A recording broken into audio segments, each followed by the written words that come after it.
যে বাসরাতে যদি দেখেন রক্তপাত হয়নি তবে বুঝে নেবেন সেই নারী পূর্বে সহবাস করেছে। এই ভিডিওতে মেয়েদের ভার্জিনিটি পরীক্ষা করার প্রচলিত পদ্ধতিগুলো নিয়ে আলোচনা করব, রেফারেন্স সহ বুঝিয়ে বলবো এগুলো কতটুকু নির্ভরযোগ্য।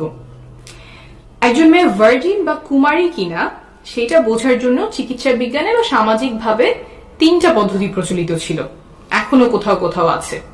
সেই 3টা পদ্ধতি প্রথমে ছোট করে বুঝিয়ে বলি। 1 নম্বর পদ্ধতি হলো 2 ফিঙ্গার টেস্টিং। নারীদের যোনিপথে 2 আঙ্গুল ঢোকানো হয় এবং আঙ্গুল দিয়ে বোঝার চেষ্টা করা হয় যোনিপথ কতটুকু টাইট, কতটুকু চাপা বা প্রশস্ত, 2 আঙ্গুল সহজে ঢুকে যাচ্ছে নাকি 1 আঙ্গুল ঢুকছে ইত্যাদি। একজন নারী নিয়মিত সহবাস করেন কিনা তা এই পরীক্ষার মাধ্যমে ডাক্তাররা নির্ধারণ করার চেষ্টা করতেন। সাধারণত রেপ কেসে এই পরীক্ষাটা করা হতো, এখনো কিছু কিছু জায়গায় করা হয়। 2 নম্বর হলো হাইমেন ইন্সপেকশন। এই ক্ষেত্রে চোখ দিয়ে দেখা হয়, আগেরটার মতো আঙ্গুল ঢোকানো হয় না। মেয়েদের যোনিপথের হাইমেন, অনেকে এটাকে সতীচ্ছদ পর্দা নামে চেনেন, সেইটা পরীক্ষা করা হয়। হাইমেনে কোনো ছেঁড়া আছে কিনা, থাকলে কোথায় ছেঁড়া, হাইমেনের আকার কেমন, মুখ কতটুকু বড়, এইসব দেখে বোঝার চেষ্টা করা হয় মেয়েটি আগে কখনো সহবাস করেছিল কিনা। 3 নম্বরটা হলো প্রথম সহবাসের রক্তপাত। অনেকের ধারণা যে নারী কুমারী হলে সহবাসে রক্তপাত হবে, সেজন্য বাসরাতে অনেকে সাদা চাদর বিছিয়ে দেন যাতে রক্তের দাগ ভালোভাবে বোঝা যায় বউ কুমারী কিনা সেই পরীক্ষাটা যাতে হয়ে যায়। এই যে 3টা পদ্ধতি বললাম এগুলো কতটুকু নির্ভরযোগ্য, আসলে কি এগুলো ব্যবহার করে বোঝা যায় একজন নারী কুমারী কিনা? এই পরীক্ষাগুলো নিয়ে সর্বশেষ মেডিকেল সায়েন্স কি বলে তা এখন বুঝিয়ে বলবো। প্রথমেই আসি 3 নম্বর উপায়ে, প্রথম সহবাসে রক্তপাত। 100 জন নারীর উপরে করা একটা গবেষণায় দেখা গেছে যে 44 জনেরই প্রথম সহবাসে রক্তপাত হয়নি। সংখ্যাটা কিন্তু কম না, প্রায় অর্ধেকের কাছাকাছি নারী প্রথম সহবাসে রক্তপাত হয়নি।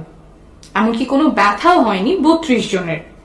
এমন আরো গবেষণা আছে যাতে দেখা গেছে প্রথম সহবাসে সবার রক্তপাত হয় না। রক্তপাত হওয়া এবং না হওয়া দুইটাই স্বাভাবিক। কারো কারো ক্ষেত্রে যোনিপথ পিচ্ছিল না হওয়ার কারণে বা জোর করে পুরুষাঙ্গ ঢোকানোর কারণে যোনিপথের দেয়াল ছিঁড়ে যায়, ফলে রক্তপাত হয়। এরপর আসি 2 নম্বর উপায়, হাইমেন ইন্সপেকশন বা সতীচ্ছদ পর্দা দেখে বোঝা যায় কিনা নারী কুমারী।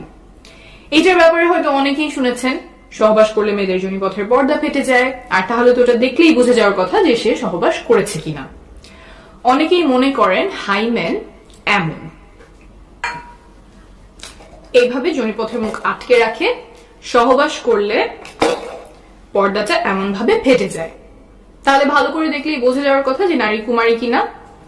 আমেরিকায় 36 জন গর্ভবতী টিনেজারদের উপরে একটা গবেষণা করা হয়। তাদের হাইমেন এবং গোপনাঙ্গ দেখে ডাক্তার নির্ণয় করার চেষ্টা করেন যে তারা পূর্বে সহবাস করেছে কিনা।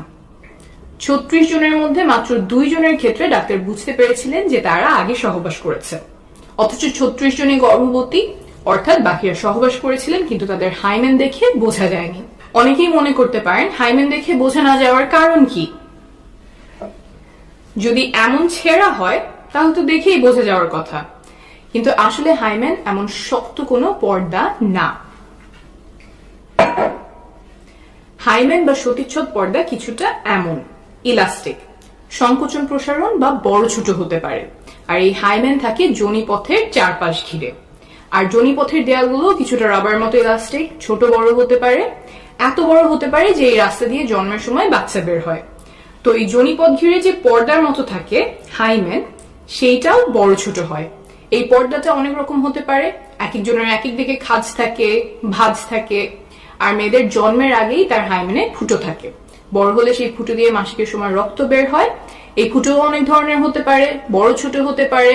ফুটোটা কত বড় হবে সেটা বয়স, ওজন, উচ্চতা সহ আরো অনেক কিছুর উপরেই নির্ভর করে। আবার সহবাস ছাড়াও অনেক কারণে হাইমেনে টান পড়তে পারে বা এক অংশ চিড়ে যেতে পারে, যেমন খেলাধুলা, আঘাত পাওয়া, তারপর মাসিকের সময় ট্যাম্পন ব্যবহার করা ইত্যাদি। এইসব কারণে হাইমেন দেখেই নিশ্চিতভাবে বলা সম্ভব না একজন নারী পূর্বে সহবাস করেছিলেন কিনা। এখানে বলে রাখা ভালো যে কারো কারো জন্মের সময় হাইমেনে ফুটো নাও থাকতে পারে। মেডিকেলের ভাষায় এটাকে আমরা বলি ইমপারফেক্ট হাইমেন, সেটা 1000 বা তার চেয়েও কম হয়, তখন ছোট একটা সার্জারি করে হাইমেনে ফুটো করা হয়। এখন বলছি 1 নম্বর উপায় নিয়ে, 2 ফিঙ্গার টেস্ট। এই পরীক্ষাটা কোনো বৈজ্ঞানিক ভিত্তি ছাড়াই চিকিৎসা বিজ্ঞানে ছাই পায়। উপমহাদেশের অনেকগুলো মেডিকেল টেক্সট বই এই পরীক্ষার কথা লেখা আছে। সেই সব পড়ে ডাক্তাররা অনেকদিন এই পরীক্ষা করতেন। এই মন গড়া অবৈজ্ঞানিক পরীক্ষা বন্ধ করতে বিভিন্ন দেশে এটাকে ব্যান করা হয়। ভারতে এটা ব্যান করা হয়েছে 2013 সালে, বাংলাদেশে 2018 সালে এবং পাকিস্তানে 2021 সালে। তাহলে বোঝা গেল যে এই 3 উপায়, 2 ফিঙ্গার টেস্ট, সতীচ্ছদ পর্দা বা রক্তপাত, কোনোটা দিয়েই কুমারিত্ব বোঝা যায় না।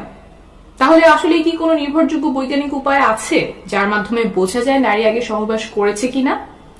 না, নাই। তারপরেও দুর্ভাগ্যজনকভাবে কিছু মেডিকেলের বইতে এখনো এসব পদ্ধতি লেখা হয়, মেডিকেলের ছাত্রদেরকে শেখানো হয় রেপ কেসে নারীদের পরীক্ষার অংশ হিসেবে।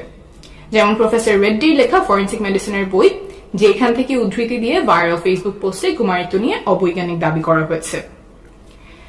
এখন আপনি বলতেই পারেন যে মেডিকেলের টেক্সট বুক আমি ভুল বললেই তো হলো না, যিনি লিখেছেন তিনি তো একজন বিশেষজ্ঞ, আমার রেফারেন্স কি? বিশ্ব স্বাস্থ্য সংস্থা বা WHO, United Nations human rights, UN Women, এই সংস্থাগুলোর বিশেষজ্ঞ প্যানেল বলছেন যে প্রফেসর রেড্ডির লেখা ফরেন্সিক মেডিসিনের বই সহ আরো কিছু বই ভার্জিনিটি টেস্টিং নিয়ে অনির্ভরযোগ্য এবং অবৈজ্ঞানিক উপায় শেখান।